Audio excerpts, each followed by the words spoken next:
কাল মহান স্বাধীনতা দিবস। বীর শহীদদের প্রতি শ্রদ্ধা জানাতে প্রস্তুত জাতীয় স্মৃতিসৌধ।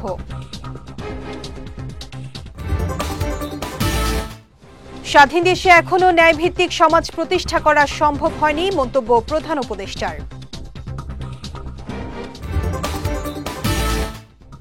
এবং ধ্বংসাত্মক আন্দোলন সমাবেশে উস্কানিদাতাদের গ্রেফতার করা হবে, হুঁশিয়ারি স্বরাষ্ট্র উপদেষ্টার।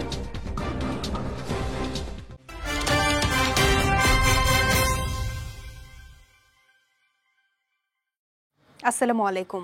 বিজয় রাতের সংবাদে আমন্ত্রণ জানাচ্ছি আমি শেখ তাসফিয়া করিম। শুনছিলেন শিরোনাম, এবারে বিস্তারিত। কাল মহান স্বাধীনতা দিবস।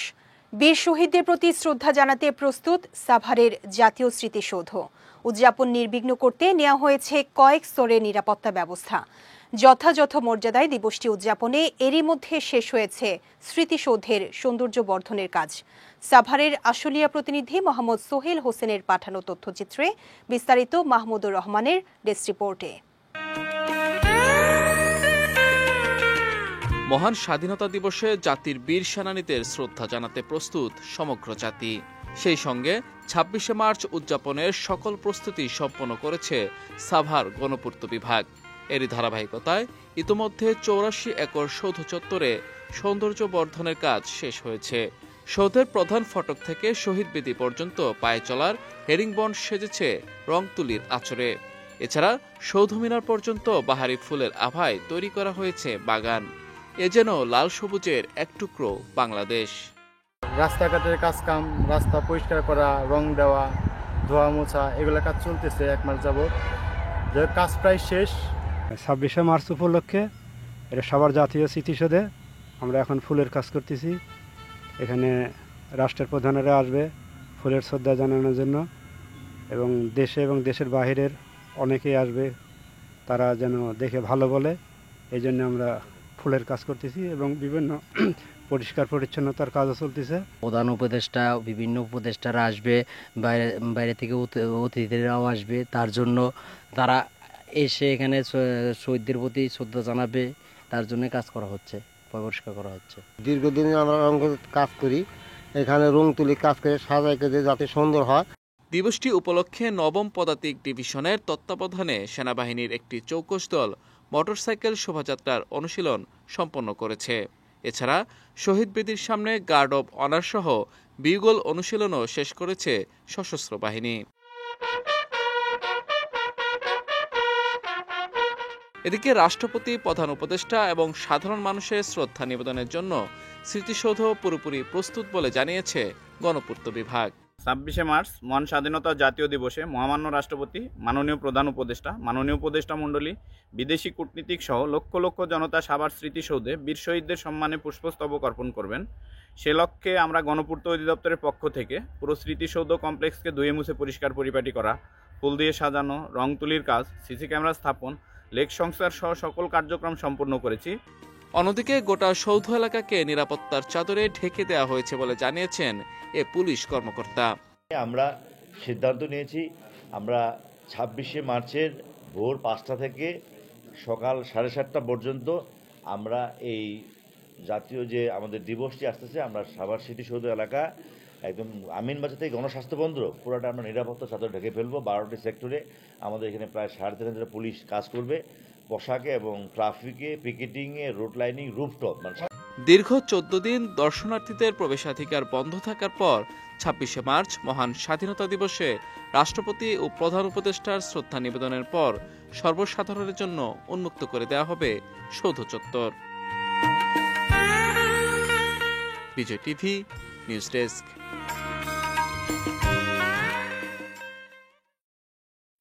স্বাধীন বাংলাদেশে এখনো ন্যায়ভিত্তিক সমাজ প্রতিষ্ঠা করা সম্ভব হয়নি বলে মন্তব্য করেছেন প্রধান উপদেষ্টা ডক্টর মোহাম্মদ ইউনূস। সকালে রাজধানীর ওসমানী স্মৃতি মিলনায়তনে স্বাধীনতা পুরস্কার প্রদান শেষে এই মন্তব্য করেন তিনি। বলেন, দীর্ঘদিন ধরে এদেশের মানুষকে ভোটাধিকার থেকে বঞ্চিত করা হয়েছে। দুর্নীতি, লুটপাট, গুম খুনের মাধ্যমে একটি ফ্যাসিবাদী সরকার কায়েম করা হয়েছিল। মরণোত্তর পুরস্কার প্রাপ্তদের দেয়ার পালা শেষে শুধু জীবিতদের পুরস্কার দেওয়ার নিয়ম করার আশা জানিয়ে তিনি আরো বলেন, জীবনদীপে পুরস্কার প্রাপ্তদের এই সম্মাননা গ্রহণ করতে না পারা বেদনাদায়ক। দেরিতে হলেও তাদের সম্মান প্রদর্শন করতে পেরে দেশের সবাই আনন্দিত। জুলাই গণ অভ্যুত্থানে শহীদ ও আহতদের শ্রদ্ধার সঙ্গে স্মরণ করে ডক্টর ইউনূস বলেন, তাদের আত্মত্যাগের কারণে আমরা একটি নতুন বাংলাদেশ গড়ার স্বপ্ন দেখার সুযোগ পেয়েছি। এই সুযোগ আমরা কোনো ক্রমেই বৃথা যেতে দেব না। এর আগে তিনি জাতীয় পর্যায়ে গৌরবোজ্জ্বল ও কৃতিত্বপূর্ণ অবদানের স্বীকৃতি হিসেবে 7 জন বিশিষ্ট ব্যক্তিকে স্বাধীনতা পুরস্কার তুলে দেন। 1971 সালে স্বাধীনতা যুদ্ধের উদ্দেশ্য ছিল একটি ন্যায়ভিত্তিক সমাজ প্রতিষ্ঠা করা, যেখানে আইনের শাসন থাকবে, মানুষের মৌলিক মানবাধিকার নিশ্চিত হবে এবং একটা বৈষম্যহীন সমাজ প্রতিষ্ঠিত হবে। কিন্তু স্বাধীন বাংলাদেশে এখনো ন্যায়ভিত্তিক সমাজ প্রতিষ্ঠা করা যায়নি। দীর্ঘদিন ধরে এই দেশের মানুষকে তাদের ভোটাধিকার থেকে বঞ্চিত করা হয়েছে। দুর্নীতি, লুটপাট ও খুনের রাজত্ব চালিয়ে দেশে একটি ফ্যাসিবাদী সরকার ব্যবস্থা কায়েম করা হয়েছে। আজকের দিনে আমি শ্রদ্ধার সঙ্গে স্মরণ করছি জুলাই গণ অভ্যুত্থানের শহীদ ও আহতদের। তাদের আত্মত্যাগের কারণে আমরা একটা নতুন বাংলাদেশ গড়ার স্বপ্ন দেখার সুযোগ পেয়েছি। এই সুযোগ আমরা কোনো ক্রমেই বৃথা হতে দেব না। অপরাধমূলক কর্মকাণ্ডে জড়িত এবং দেশ বিরোধী ও ধ্বংসাত্মক আন্দোলন সমাবেশে উস্কানিদাতাদের গ্রেফতার করা হবে বলে হুঁশিয়ারি দিয়েছেন স্বরাষ্ট্র উপদেষ্টা জাহাঙ্গীর আলম চৌধুরী। আজ সচিবালয়ে আইনশৃঙ্খলা সংক্রান্ত উপদেষ্টা পরিষদ কমিটির সভা শেষে সাংবাদিকদের প্রশ্নের জবাবে এই হুঁশিয়ারি দেন তিনি। বলেন, সন্ত্রাসী ও অবৈধ কর্মকাণ্ড বন্ধে পোশাকধারী ছাড়া সাধারণ পোশাকে গোয়েন্দা তৎপরতা বাড়ানো হবে। উপদেষ্টা জানান, ঈদের সময় রাস্তায় যানজট এড়াতে কঠোর অবস্থানে থাকবে আইনশৃঙ্খলা বাহিনীর সদস্যরা। এ সময় তিনি আরো বলেন, এখন পর্যন্ত নারীর প্রতি যত সহিংসতা হয়েছে সব ঘটনার বিচার হবে। এসব ঘটনার দ্রুত প্রতিবেদন দিতে আইন শৃঙ্খলা বাহিনীকে নির্দেশনা দেওয়া হয়েছে বলেও জানান অন্তর্বর্তী সরকারের এই উপদেষ্টা। অপরাধমূলক কর্মকাণ্ডে জড়িত এবং দেশ বিরোধী ধ্বংসাত্মক আন্দোলন সমাবেশ ও উস্কানিদাতাদের গ্রেপ্তার করা হবে। আইন শৃঙ্খলা পরিস্থিতিতে উন্নয়ন ও অপরাধমূলক কর্মকাণ্ড রোধকল্পে আইন শৃঙ্খলা রক্ষাকারী বাহিনীর তৎপরতা বৃদ্ধি, যেমন টহল বৃদ্ধি করা হবে, গোয়েন্দা নজরদারি আরও বৃদ্ধি করা হবে এবং ঈদ যেন নির্বিঘ্নে সবাই করতে পারে এবং রাস্তাঘাটে আরও চেকপোস্টও বাড়ানো হবে এবং বিভিন্ন আবাসিক হোটেল ও বস্তিতে অভিযানও বৃদ্ধি করা হবে।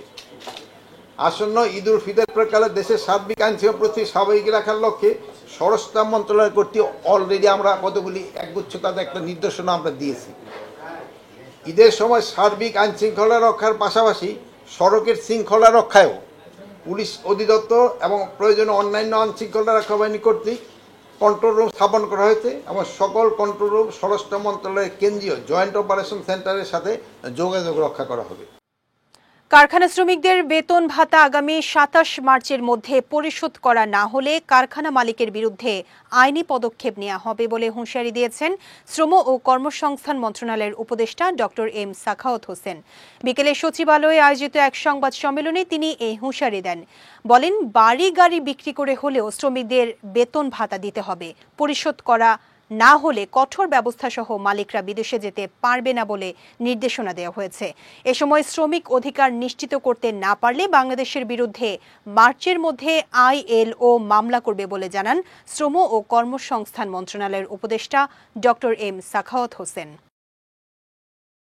শ্রমিকদের পাওনা 27 তারিখের মধ্যে যদি না দেয় তাহলে তাদের বিরুদ্ধে যা করার ওটা আমরা করব। I am not going to listen to anybody, already decision made. এখন ওনাদেরকে বিদেশে যাওয়া বন্ধ করে দেওয়া হয়েছে। আজকের থেকে ওনারা বিদেশে যেতে পারবেন না। অলরেডি মালিক পক্ষ এটা একটু পাওনা পরিশোধ না করা পর্যন্ত দে ক্যানট গো। তারপরে কি হবে সেটা পরের কথা। আজকে এটা স্বরাষ্ট্র মন্ত্রণালয় থেকে সিদ্ধান্ত নেওয়া হয়েছে, আমাদের এখান থেকে সিদ্ধান্ত নেওয়া হয়েছে। They have to pay.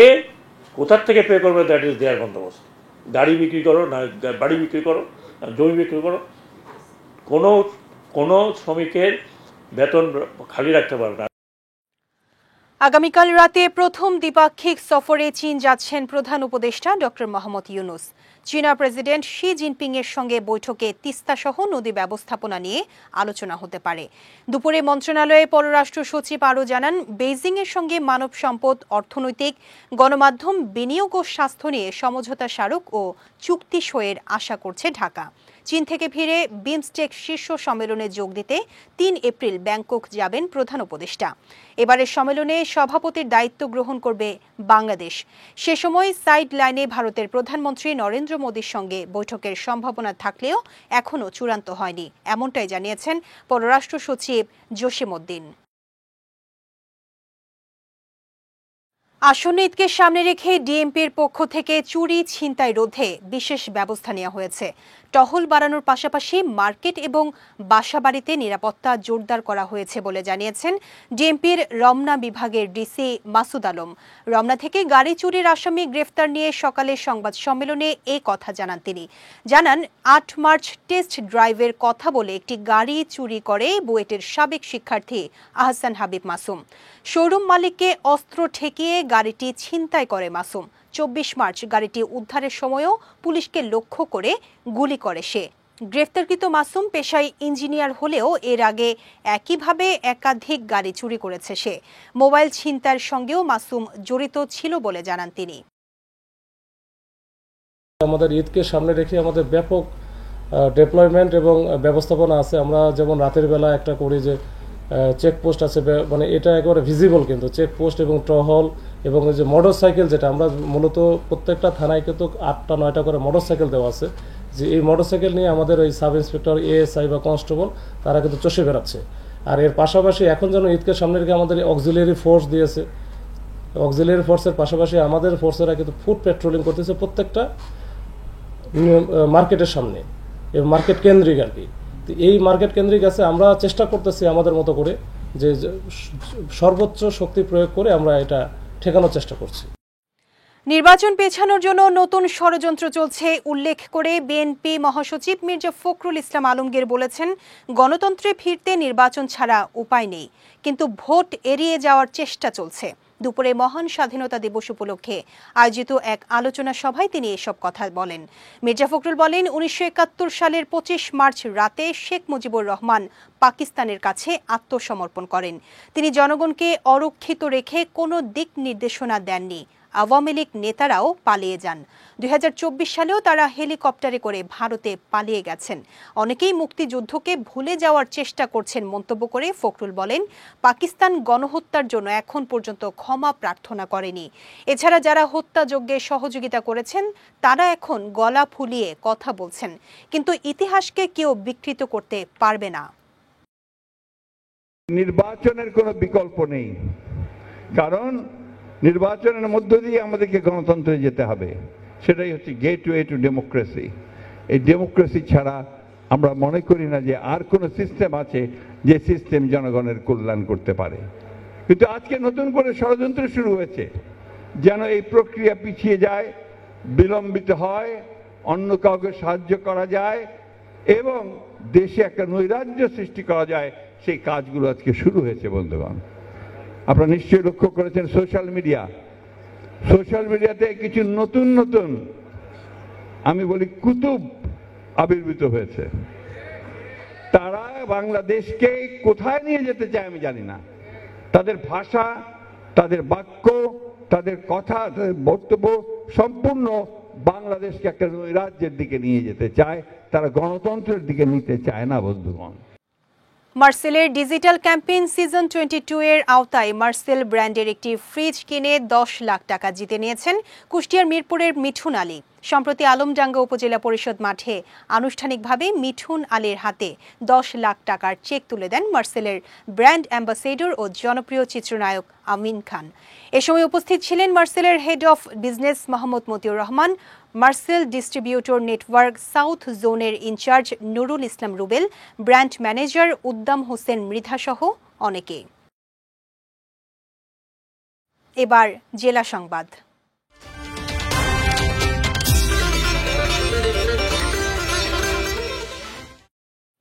Mymensingh ও মাদারীপুরে পৃথক সড়ক দুর্ঘটনায় ৩ জন নিহত হয়েছেন। দুপুরে ময়মনসিংহ সদরের চুরখাই মোড়ে কাভার্ড ভ্যান চাপায় ২ পথচারী নিহত হন। পুলিশ জানায় দুপুরে ওই ২ জন চুরখাই মোড়ে সড়ক পারাপারের চেষ্টা করছিলেন। এ সময় দ্রুতগতির একটি কাভার্ড ভ্যান তাদের চাপা দেয়। এতে ঘটনাস্থলেই তারা মারা যান। পরে মরদেহগুলো উদ্ধার করে ময়নাতদন্তের জন্য ময়মনসিংহ মেডিকেল কলেজ হাসপাতালের মর্গে পাঠানো হয়। এদিকে মাদারীপুরের রাজৈরে যাত্রীবাহী দুটি বাসের মুখোমুখি সংঘর্ষে নারীসহ অন্তত ১৫ জন আহত হয়েছেন। সকালে রাজৈর উপজেলার ঢাকা-বরিশাল মহাসড়কের বোল গ্রামে এ ঘটনা ঘটে। আহতদের মধ্যে ২ জনকে আশঙ্কাজনক অবস্থায় ঢাকার পঙ্গু হাসপাতালে পাঠানো হয়েছে।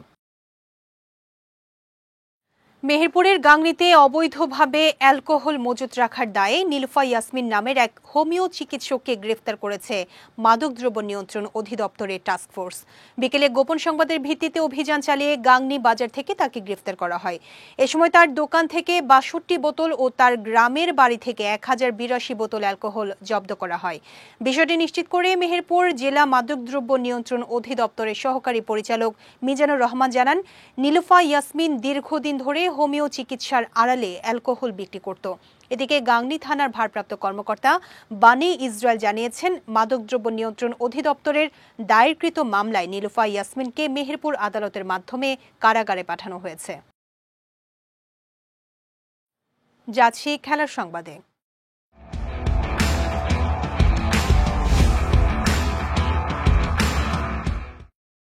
পাকিস্তানের বিপক্ষে ৩ ম্যাচের ওয়ানডে সিরিজের জন্য ১৩ সদস্যের স্কোয়াড ঘোষণা করেছে নিউজিল্যান্ড ক্রিকেট বোর্ড।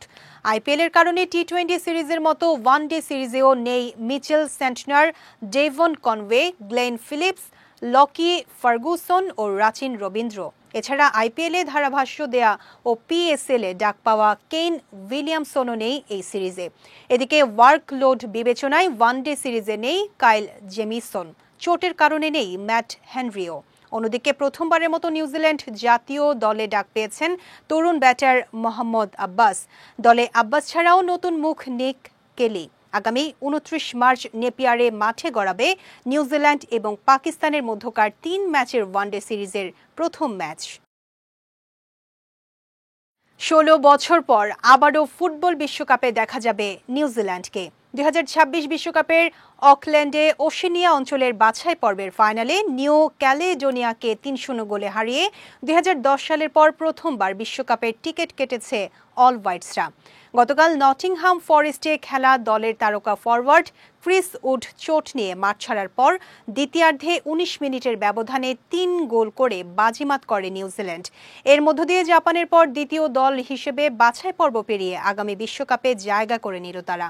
এর আগে ১৯৮২ ও ২০১০ বিশ্বকাপে খেলেছে তারা। বিজয় রাতের সংবাদ শেষ করার আগে শিরোনামগুলো দেখে নিচ্ছি আরও একবার।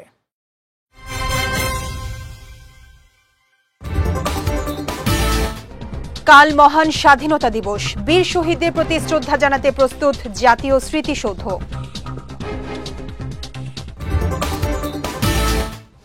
স্বাধীন দেশে এখনো ন্যায়ভিত্তিক সমাজ প্রতিষ্ঠা করা সম্ভব হয়নি, মন্তব্য প্রধান উপদেষ্টার।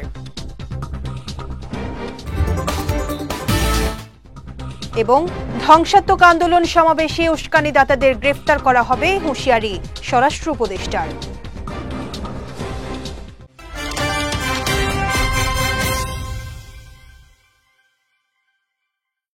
বিজয় রাতের সংবাদ শেষে আজকের মতো আমি শেখ তাসফিয়া করিম আপনাদের কাছ থেকে বিদায় নিচ্ছি।